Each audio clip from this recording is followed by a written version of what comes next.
All right, the last of our dart manipulations. We're going to change our 1 dart sloper into the 2 dart sloper. If you'd like, you can review this in your textbook, in the pattern making textbook on page 91. All right, let's prepare here. Selection arrow. Clicking on the bodice, it is grouped, so Command-Shift-G to ungroup it. Click away from everything. Click on the bodice. We're going to change the fill to a nothing fill to make it easier to manipulate. There we go. And to make this the 2 dart bodice, we are going to transfer half of this dart excess over here to the side. But in order to prepare that, I need a guideline to cross the bottom. So first of all, I am going to plot that guideline. And it will come from here straight across, squared off. But another thing I'm going to do so it's easier to kind of see the differences of what's going on here, I'm going to make my fill color, I'm sorry, not fill, my stroke color red. So clicking here, click, hold, dragging out to the side. Shift will constrain it to keep it straight. There we go. All right. And now then, direct select arrow, I want to move the dart point up to the bust point. There we go. Let's see. I want to put that line segment right there, but remember in the side dart we had a little problem because it was getting just slightly off and ShapeBuilder was not realizing that those, or was recognizing that they were not connected. Let's take a look here at View, and if we go down to Snap to Point, if I turn that on, that makes it a little easier to make sure that I am snapping to that point there.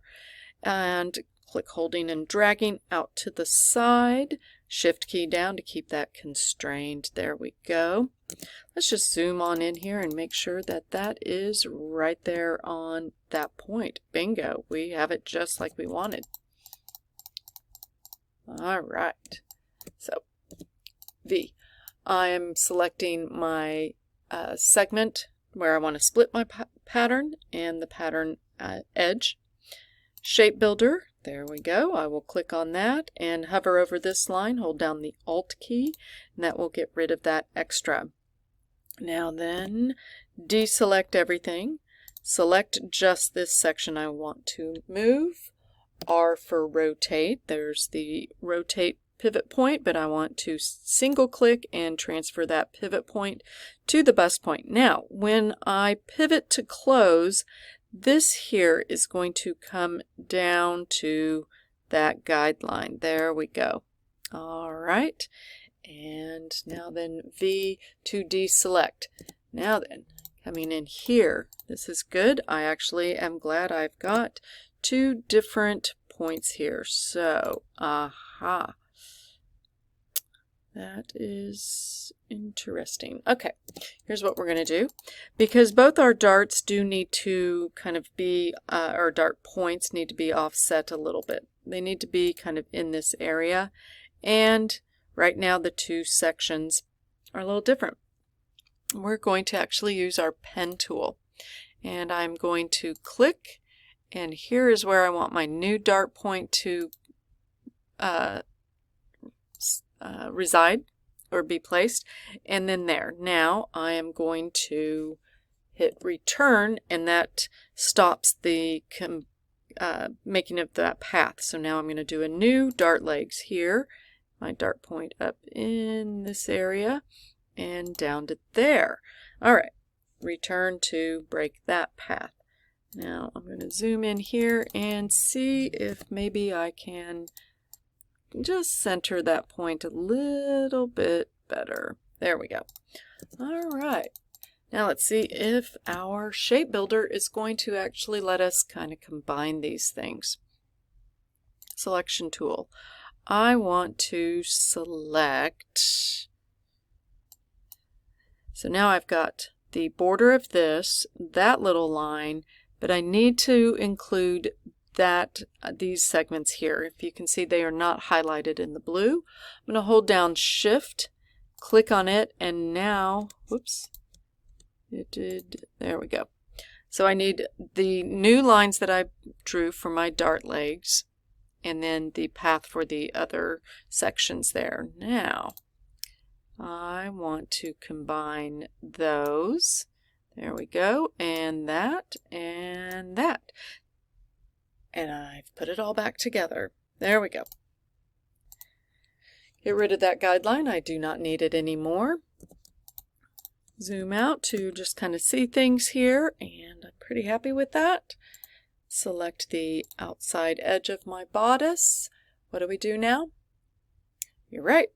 Go to Object, Path, Offset Path to put our seam allowance on. Very good.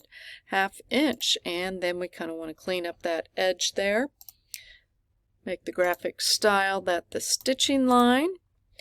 We're going to zoom in. We'll start at the bottom this time. And I need to add a anchor point in line with the other, and now I can subtract that one. Just rolling my mouse up this way, I can get rid of that one, and zoom way in to know which one of these I want to get rid of. And I want to do the outer one because I think if I do that one, it changes my neckline. Command Z to undo that. There we go. And got to zoom out so that I can see where I get that in line with all of that. And my grain line, I'm going to move it over. Add the anchor point so I can turn the arrows. Add an anchor point and turn my arrow. There we go. Almost there. I just need to grab the selection around everything to group it. Very good. All right. That is it. My file is ready. In Illustrator, the seam allowance is going to go ahead and be put inside your dart spaces. If you were printing these out, you could leave the paper in there. As you cut them out, you could fold your paper if you want to keep that dart excess as full of fabric when you cut like we traditionally do. It's just in Illustrator, it gets complicated to try and adjust that, but as you do your patterns in this, I will accept it with the seam allowance on the inside of the darts.